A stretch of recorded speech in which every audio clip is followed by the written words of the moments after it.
Did you know that the gospel writers record more about the last week of the life of Jesus on earth than any period in his 30-something years leading up to the cross? As a matter of fact, over a quarter of the Gospel of Matthew is dedicated to this 1 week.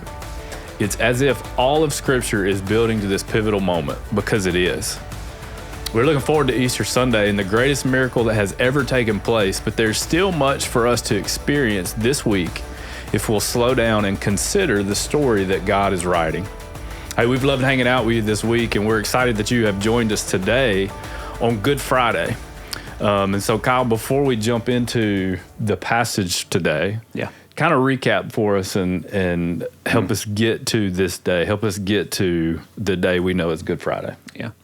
So I think it's really important to remember, right, that we kind of started this whole conversation with this like undercurrent, this thread of flipping perspectives, right? Like Palm Sunday, Jesus gets on the donkey and rides into Jerusalem, and there's this whole like almost like parade around him. People are crying out, Hosanna, save us. But they think, hey, here's a political leader, a military leader that's going to rescue us from Rome. But Jesus is doing a new thing. He's doing a different thing. He's flipping their understanding and their perspective, right? And we see that just kind of played out all throughout the week, right? Like Monday, he goes into the temple, we call it the cleansing of the temple, the money changers, and he starts flipping tables because, hey, they've got a process and a ritual that they've kind of distorted the original intention, right? He says, no, my house should be a house of prayer, but you've made it a den of robbers. Again, he's flipping their perspective and their understanding of everything that's happening.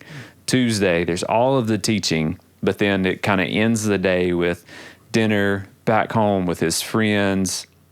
Mary is there, and she's the one who anoints Jesus with the perfume, right? And everybody else says they're responding with this indignation, right? And they're saying, man, why waste?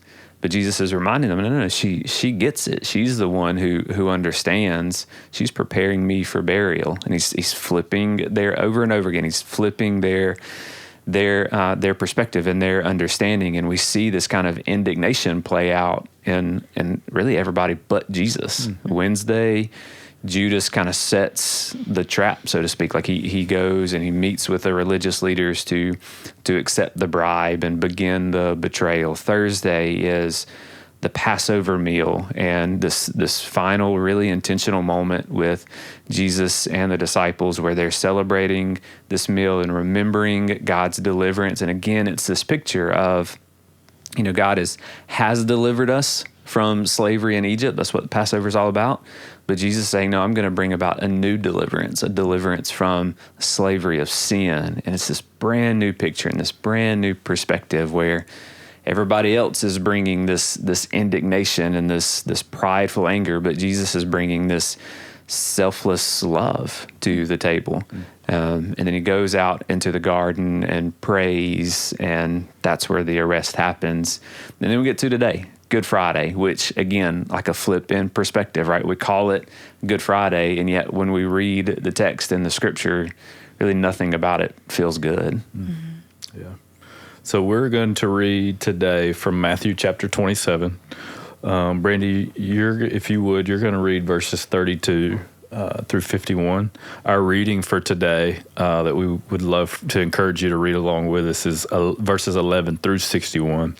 But Brandy, if you would read verse 32 through 51. As they went out, they found a man of Cyrene, Simon by name. They compelled this man to carry his cross. And when they came to a place called Golgotha, which means place of a skull, they offered him wine to drink, mixed with gall. But when he tasted it, he would not drink it. And when they had crucified him, they divided his garments among them by casting lots. Then they sat down and kept watch over him there. And over his head they put the charge against him, which read, "This is Jesus, the King of the Jews." Then 2 robbers were crucified with him, one on the right and one on the left. And those who passed by derided him, wagging their heads and saying, "You who would destroy the temple and rebuild it in 3 days, save yourself. If you are the Son of God, come down from the cross." So also the chief priests with the scribes and elders mocked him, saying, "He saved others, he cannot save himself. He is the King of Israel. Let him come down now from the cross, and we will believe in him. He trusts in God. Let God deliver him now if he desires him.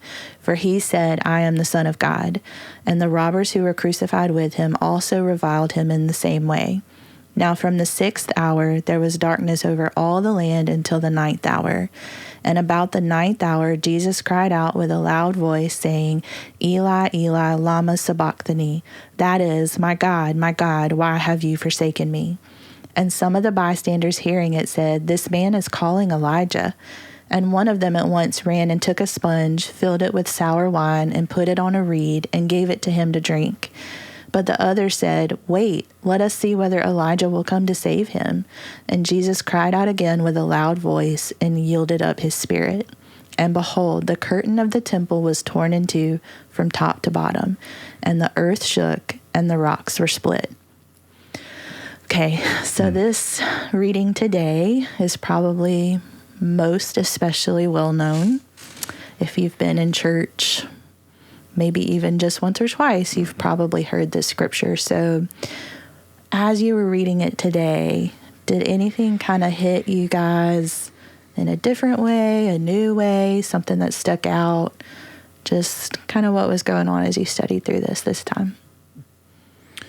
I think for me, this whole week makes this passage hit a little bit different. Just kind of reading through, talking through everything for the whole week. And we said it earlier a couple of times of it's easy for me to look at the indignation of the people we're reading about and think about them and the choice Judas made to betray Jesus that leads to his arrest, that puts him on the cross. But just you reading that, just the reality of he chose this to do this. And my sin is why he chose to do it, to save me. To your point, Kyle, he flipped that perspective. I think it was that yesterday where just the picture of freedom from slavery of Egypt that they were celebrating to changing that perspective to when we take Lord's Supper, reminding us and remembering the freedom we have from our sin because of what he did for us. So I don't know. That's a lot there. I know. Kind of one of my first thoughts is just the need to just almost sit in the weight of it, which just feels super uncomfortable. That weight's a good word. Yeah.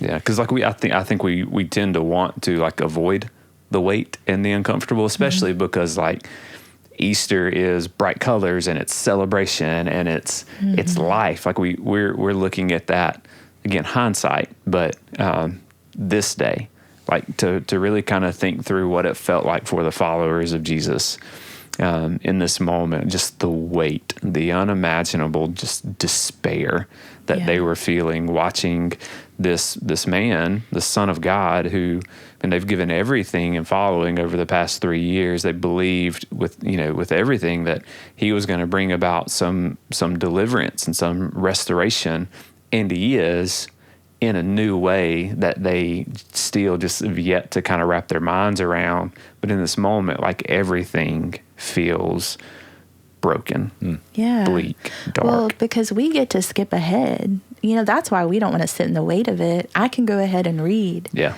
He does come back alive, and he saves us. Yeah. But I just imagine, putting myself in their shoes, no matter how much I believed, no matter how much I had been with him, you have to know there's a part of them that thought, oh, wait, no, he did really just die. Yeah.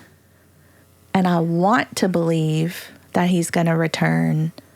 Yeah. But I have no, our human minds, there's just no concept to understand that. Yes, they got to see that Lazarus was brought back from the dead, but that's not even what we're talking about here with Jesus. And so I don't know, that the weight. Yeah. When you think, I don't know that I would have believed he was coming back. I know. I mean, we always Thomas gets such a bad rap, right? Doubting Thomas. But I mean, honestly, like, would I be any different? Yeah. No, I don't We think have so. the gift of hindsight and doubt Yeah. more than Thomas ever did. Oh, man. So, Yeah. Yeah. yeah. Hey, can I give y'all a crazy thought too? This is a little bit of a Always. different. This is gonna be a left turn. Okay. But this has just been on my mind. It's kind of blown my mind some. And this is, so let me just be real clear right here. This is one of those like kind of reading in between the lines of the text. Scripture does not say this outright. But I think it's a cool little picture that may be in there. So we read, that Jesus goes out and is crucified at Golgotha, which is the place of the skull. So there's a tradition, and there's a lot of history to this kind of belief, this thought that if you go back to Samuel, right, the books 1st and 2nd Samuel, we read about David. David is most famous for slaying Goliath, right? We know that story. Well, there's a little part of that story that we don't really talk about all that much. It gets a little gruesome. So David, after he conquers Goliath, he actually chops his head off. It's a little gruesome again. But what Samuel tells us is that he takes Goliath's skull and he goes and he buries it outside of Jerusalem, where Jesus is now outside of being crucified. And so there's this tradition and this thought that the place where David buries Goliath's skull becomes known in the region as the place of the skull. And so here there's this whole thought and this kind of idea. And again, Scripture's not like, it's not saying this outright. Like, we're just kind of reading into it a little bit here. But there's this picture again of flipping perspectives, right? Where we get this idea of God is clearly doing a new thing, where King David, who wasn't king at the time, but David, who becomes king, brings about rescue by taking a life. And now King Jesus, who is the King of Kings, the Lord of Lords, through the lineage of David, is bringing about a new salvation and a new rescue, not by taking a life, but by giving his life. I can't believe no one has ever put this together for me. It's such a cool, and again, like, we're kind of reading into it, but it's such a cool thought for me, just in that lane of like, flipping perspectives, right? Yeah, well, even just that thought of like, yeah, he's from the line of David. Yeah. How cool it would be. I mean, even if it's not true, everything about this is still an incredible, amazing story. Right. But also, how super cool would that be if that is the same place? I know it's one of those things, like, I really want it to be true. Yeah, we'll have to add that to the list of questions I got for him one day. No, that's awesome. Well, look, so man, we started this journey. I think we called this process an ordinary Easter. And our prayer was that so many of these stories that we're going to read, these passages that we'll read, are familiar to us. We've even said that, kind of reading through it. But we've really been prayerful and encouraged you to slow down and consider encountering Jesus and the power of this story, of this miracle of the resurrection and what he has done for us in a new way. And so as we're in Good Friday, today's Good Friday, man, what if you considered today the cross, maybe in a new way, maybe just sit in the weight of our sin that put Jesus on the cross, and be grateful and that he went to the cross for us. And then we would love for you to consider joining us this weekend as we celebrate the greatest miracle in history, the miracle of the resurrection. So we would love for you to consider that and be a part of that this weekend. So, hey, listen, this has been a lot of fun. Kyle, Brandy, I've been honored, humbled, honestly, to be a part of this. Thank you for letting me be a part. Yeah. And man, we are just super excited and honored that you were a part of this with us as well. And we look forward to seeing you this weekend, and happy Easter. Unschooled and Ordinary is an original podcast from Venture Church. While this podcast is great for individual study, the Word really comes alive when we talk about it and apply it to our lives in house church. House churches are small groups of believers gathered in homes for a meal, scripture study, discipleship, and prayer in a trusted community of faith. They meet on Wednesday nights at 6:30 p.m. in homes throughout South Mississippi, and you can join anytime. To find a house church near you, visit venturechurch.org/housechurch.